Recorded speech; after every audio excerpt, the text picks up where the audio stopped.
Salut à tous les supporters de l'AS Monaco, j'espère que vous allez bien. Moi non, ça va pas, oui les autres, salut. Mais ouais non, ça va pas, pourquoi? Parce que déjà, on va revenir sur les deux matchs que je n'ai pas pu débriefer. Hein. Premier match contre Strasbourg. Alors j'ai vu un AS Monaco sans idée, qui fout rien sur le terrain. Du moins ils essayent, mais qu'est-ce que c'est faible, qu'est-ce que c'était faible. Donc bien entendu les Strasbourgeois, ils ont attendu, ils nous ont endormis et ils nous ont pliés. Donc voilà, mention spéciale à Gilles Dias, le plus mauvais de la partie, qui arrive à la mi-temps et qui te dit « Oh non, rien, on va marquer 2 buts et on va gagner le match. » Ok, tu t'es pris pour Keita Baldé pour faire des sorties médiatiques, tu te fous de moi ou quoi?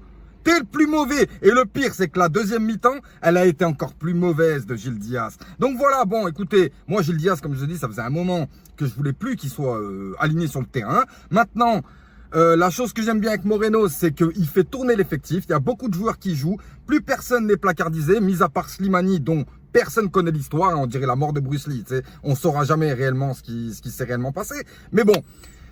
Moreno, je trouve que son jeu est joli. Je trouve qu'il laisse beaucoup de liberté créative à ses joueurs, ce qui fait qu'on a un peu plus de technique et un peu plus d'initiative de la part des joueurs. Maintenant, le problème, c'est que autant contre le Paris Saint-Germain, j'ai vu une équipe complète avancer ensemble dans la même direction. Et là, lors de ce match, j'ai vu une équipe complète reculer dans la même direction. C'est-à-dire que on avait l'impression que vous étiez fatigué, que vous n'arriviez pas à marquer, vous tentiez des attaques qui faisaient pas peur du tout.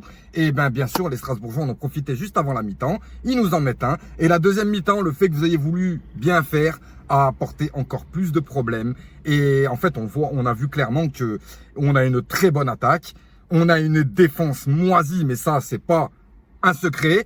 Et on a un milieu de terrain qui n'est pas capable de faire la corrélation entre la défense est là, tu m'as compris, voilà, c'est ça qui m'énerve. Mais bon, après maintenant, il y en a qui gueulent sur Fabregas, il y en a qui gueulent sur Adrien Silva, il y en a qui gueulent, arrêtez de gueuler 2 minutes et regardez comment Moreno essaie de composer. Il est encore en train de rechercher un équilibre, voilà. Donc, prendre les 11 titulaires de Jardim, les mettre sur le terrain, c'est facile.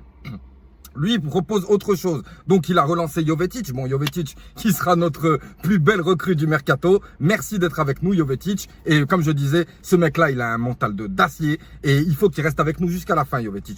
Ce serait bien. Meilleur recrue, Jovetic. Et meilleur recrue, Georges, qui revient de près. Donc, meilleur recrue. Ces deux joueurs dont Moreno, il a envie de leur faire confiance à ces deux joueurs-là. Jovetic, on le sait. Georges, je l'ai trouvé pas mal. Mais il me semble qu'il s'est blessé, on va y revenir. Donc voilà pour le match de Strasbourg, défaite 3-0, match horrible. J'ai même pas pu le débriefer parce que de toute façon, laisse tomber. Et on s'est dit c'est un accident, enfin un accident, non pas vraiment parce que voilà. Mais bon, on s'est dit c'est pas grave, il y a la Coupe de France, en Coupe de France on est bon. On va rebondir en Coupe de France et là, j'ai vu un match pire que contre Strasbourg. Enfin voilà, Monaco, pour moi, faisait bien tourner le ballon. Et lors des deux matchs, de toute façon, on a eu la maîtrise du ballon.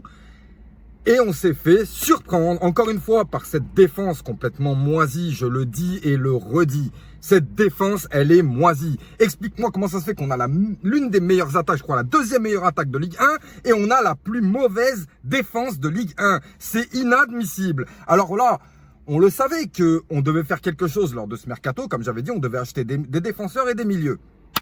Le mercato, on arrête tout. Hop là, qu'est-ce qui se passe? Mais Moreno arrive. Ok, Moreno arrive. Jardim part. Là, on commence à remanier une attaque qui marchait très bien. Islam Slimani, Wissam Ben Yedder, ça fonctionnait très bien. Avec Gelson Martins, oui, piston droit ou même ailier, ça fonctionnait bien. On a la deuxième meilleure attaque de Ligue 1. Expliquez-moi pourquoi au mercato, on commence à remanier l'attaque. Ah, parce qu'il y a des joueurs qui reviennent peut-être. Pellegrini et Jebels. Mais pour combien de temps ils reviennent? On ne sait pas. Donc, prendre des risques à vouloir faire confiance à des joueurs qui reviennent de blessures, des blessures qui datent de plus de 2 ou 3 ans, non. Moi, je ne suis pas d'accord. Alors, ok, l'attaque a été remaniée dans un sens. On a Augustin qui est parti. c'est compréhensible parce que Augustin, il a essayé d'avoir un petit peu de temps de jeu. Lorsqu'il y a eu du temps de jeu, il a quand même essayé de faire quelque chose. Il nous a marqué un but contre Marseille, ce qui nous a qualifiés. D'ailleurs, ça sert plus à rien. Enfin, voilà, il y a plein de choses comme ça. Mais bon, il voulait du temps de jeu, il l'a eu. Il est parti à Leeds. Gabriel Boschilia, qui ne devait pas bouger de l'AS Monaco, il part. Islam Slimani, qui ne devait pas bouger de l'AS Monaco, il part. Non, mais là, ça n'a plus rien à comprendre. Augustin, qui était soi-disant passé devant Slimani dans la hiérarchie des attaquants, il part. Donc là, voilà. Je crois que à Monaco, il y a eu des nouvelles directives, des nouvelles façons de voir les choses et on n'est pas au courant. On n'est pas au courant. Moi, là où j'étais au courant, c'était que notre nouvel objectif, c'était d'atteindre le titre et qu'on allait acheter les joueurs en conséquence, avec de l'expérience et de la qualité sur le terrain. On l'a vu, Islam Slimani, Wissam Ben Yedder, Cesc Fabregas, voilà, il y a pas mal de bons joueurs qui sont arrivés. Mais là, c'est à se poser des questions parce que personne voit la défense, elle est nulle. Changer quelque chose en défense. Alors bon, là, il a fallu encore attendre les derniers jours de mercato pour voir des défenseurs arriver. Alors on en a un qui est arrivé, Marcelin, il me semble, de Ligue 2. Voilà. On va essayer. Comme certains disaient, on a des défenseurs de district. Donc mettre un défenseur de Ligue 2, pour moi, c'est tout bénef, il n'y a pas de souci. On a également 2 milieux de terrain qui sont arrivés. Là, je suis content. C'est Youssouf Fofana de Strasbourg et Aurélien Tchouaméni de Bordeaux. D'ailleurs, Snake Hill, il n'arrête pas de gueuler. Prêtez-le nous jusqu'à la fin de saison. Là, on te prête rien du tout, on prête plus, nous, c'est fini. Mais bon, Tchouaméni et voilà, et Fofana qui vont venir apporter de la concurrence au milieu de terrain, chose peut-être qu'il y avait besoin. Je vous rappelle qu'on a Bakayoko, je vous rappelle qu'on a Adrien Silva, on a Cesc Fabregas, c'est des joueurs avec énormément de talent. Mais voilà, ils ont besoin aussi d'être un petit peu bousculés dans la hiérarchie pour pas s'endormir. Et j'ai bien aimé les paroles de Moreno lorsqu'il dit qu'il veut créer de la concurrence au sein du club et de la concurrence entre les vieux et les jeunes. C'est ça qu'il faut faire. Moi, je suis tout à fait d'accord pour ça. Plutôt que de placardiser des joueurs, tu m'as compris. Islam Slimani, alors le feuilleton, oui, c'est comme la mort de Bruce Lee, je vous dis. C'est-à-dire qu'on ne connaîtra jamais la vérité. Mais apparemment, donc il a demandé à partir. Voilà, il a fait ça tout le mercato apparemment. Mais là, hier, apparemment, il se serait entretenu avec Oleg Petrov et il a décidé de rester. Donc Islam Slimani va rester à l'AS Monaco. Concernant Wissam Ben Yedder, le FC Barcelone, j'espère que vous avez bien compris le message de Moreno. Vous voulez Ben Yedder, c'est 200 millions. Qu'est-ce que je vous avais dit concernant les tarots, les gars? Mbappé, c'est une bouchée de pain. Arrêtez de faire les malins. En fait, voilà, à Monaco, dès que tu as des joueurs qui commencent à bien jouer, il y a tout le monde qui vient. Et la presse, tout le temps, lui va partir. Ils disent pas, en fait, la qualité sportive de l'AS Monaco, ils en ont rien à foutre. Tout ce qui les intéresse, c'est que lui va aller au PSG, on va se régaler. Lui, il va aller à Tottenham, on va se régaler. Et l'AS Monaco, Donc, Wissam Ben Yedder, c'est 200 millions. Et d'ailleurs, vous avez de la chance qu'on m'a pas demandé mon avis parce que moi, c'est 400 millions que je te... Non, Wissam Ben Yedder, c'est là qu'on voit que vraiment le foot, ça, c'est vraiment devenu n'importe quoi. Ils viennent signer un contrat de 4 ou 5 ans avec l'AS Monaco et au bout de 6 mois, il y a déjà des clubs qui arrivent pour faire pression. Eh ben la pression, tu sais où tu vas te la mettre, Javier Tebas. J'en ai rien à cirer. Je n'en veux pas de tes joueurs pourris. Ils ont commencé à parler d'échanges. Garde tes joueurs pourris là et laisse-nous notre Wissam Ben Yedder. On va l'associer sûrement en deuxième partie de saison à Islam Slimani, reprendre ce duo. J'aimerais que lors de ce duo, on ait quand même Gelson Martins et Keita Baldé au mieux, enfin du moins dans leur position. Ça risque d'être un peu difficile, comme vous le savez, parce qu'on n'a pas les latéraux pour faire un vrai 4-4-2. Mais voilà, en tout cas, les deux joueurs, les deux milieux qui arrivent, c'est bon parce que ça va bousculer la concurrence. Donc en plus de ça, ce sont de bons joueurs qui ont leur carrière devant eux. Ça, c'est important.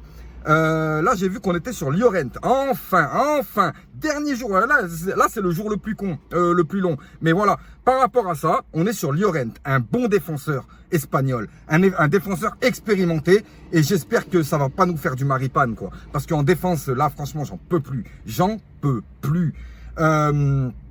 C'est quand même inadmissible enfin voilà, quoi. Moi, mon plombier, il vient, il explose ma chaudière, je le vire le plombier. Eh ben en défense non, c'est-à-dire que tu fais 14 000 bourdes, il y a pas de souci. En tout cas, je tiens quand même à préciser que Kamil Glik s'est quand même bien amélioré et on le sent beaucoup plus concentré. Par rapport au dernier, donc on a aussi acheté des joueurs qu'on a prêtés, donc un gardien, ouais, le nom, j'arrive plus à le, je sais plus d'où, ouais, je sais pas d'où il sort, et il a été prêté au Legia Varsovie, il me semble, et on a aussi un défenseur qui a été prêté, un nom aussi bien bizarre, et donc voilà, donc en gros on aura utilisé 65 millions pendant ce mercato. J'espère qu'au moins les 2 joueurs qui vont venir à Monaco, ça va porter ses fruits. Et je vous rappelle aussi qu'on n'a plus que le championnat à jouer, donc là je trouve qu'on a quand même un effectif bien pléthorique pour le championnat. Donc il va y avoir des lésés, hein, il va y avoir des gens qui vont pas avoir ils vont pas avoir beaucoup de temps de jeu. Mais bon, de toute façon, nous, ce qui nous intéresse, c'est sauver l'AS Monaco. Votre temps de jeu, les gars, vous avez qu'à vous battre pour l'avoir, votre temps de jeu. Voilà, c'est tout ce que j'ai à dire. Concernant Saint-Etienne, ben voilà, ouais, si, j'en ai parlé déjà de Saint-Etienne, mais dégueulasse, dégueulasse. Franchement, bah, tu sais ce que j'ai fait? En deuxième mi-temps, j'ai allumé la Xbox. Ouais, mais parce qu'au bout d'un moment, c'est bon. Au bout d'un moment, c'est bon. Il y en a marre. Donc la prochaine équipe qu'on va rencontrer, j'espère qu'on va pas rentrer encore une fois dans ce doute qui fait qu'on n'arrive pas à faire le jeu. En fait, on n'arrive pas à faire le jeu et ils le savent très bien. C'est pour ça qu'ils nous attendent. Nous, on a du mal et ensuite on se prend des contres magnifiques. Voilà, donc là, on va jouer contre des petites équipes. Bon, quand je dis petites équipes, bien entendu, je respecte tous les clubs de Ligue 1. Mais quand je dis petites équipes, c'est des clubs qui justement n'ont pas les capacités pour attaquer de front un club comme l'AS Monaco. Donc bien sûr, ils endorment et ils attaquent en contre. Mais avec une défense en carton, tu peux rien faire. Donc vivement que Llorente signe. Pour le petit Marcelin de Ligue 2 là, qui a l'air pas mal, j'espère qu'il va pouvoir apporter beaucoup de solidité. Et enfin, avec nos 2 milieux, enfin nous aussi, hein, parce qu'à Strasbourg, tout ça, ils ont tous des grands noirs de 16 mètres qui attrapent tous les ballons au milieu de terrain. Et ben nous, on allait chercher 2 grands noirs aussi. Maintenant, il n'y a plus personne qui passe au milieu de terrain, ça suffit. Parce que on va essayer, comme je disais à certains, on n'arrive même pas encore à trouver un équilibre. Un équilibre dans, voilà, on ne sait pas si on va jouer en 5-3-2, 4-3-3, 5, on ne sait pas. On a voulu tester un 4-4-2, on n'a pas les latéraux, on veut passer en 4-3-3, on est obligé de mettre des défenseurs des attaquants sur la touche. C'est tout un problème, mais bon, ça reste le problème de Moreno, pas le nôtre. C'est à lui de composer son équipe, c'est à lui de rassurer les joueurs, c'est à lui de rassurer les jeunes en leur disant qu'ils auront du temps de jeu, quoi qu'il en soit. Et voilà, et j'espère que, bah voilà, comme vous le savez, moi, je suis toujours confiant. Je veux que mon club revienne sur le devant de la scène. Donc là, il y en a qui me parlaient de podium, ils se sont calmés. Oui, comme je vous avais dit, moi, tout ce qui m'intéresse, c'est une place européenne. 5e ou 6e s'il le faut, mais une place européenne, ce sera déjà beaucoup. Ça nous permettra déjà d'avoir un bon mercato, parce que si on n'a pas cette place, le mercato prochain, on ne sait pas trop ce qui va se passer. Si on n'est pas en Coupe d'Europe, est-ce que Wissem Ben Yedder, qui est courtisé par plusieurs clubs, va vouloir rester? Oui, voilà, il y a toutes ces choses-là, toutes ces questions à se poser. Ça parle de Kalinic ou encore Dries Mertens en attaque, mais à mon avis, tout ça, c'est aux oubliettes, étant donné que Islam Slimani va rester avec nous. Et puis voilà, et puis voilà, tout simplement. Allez, je vous dis à plus tard.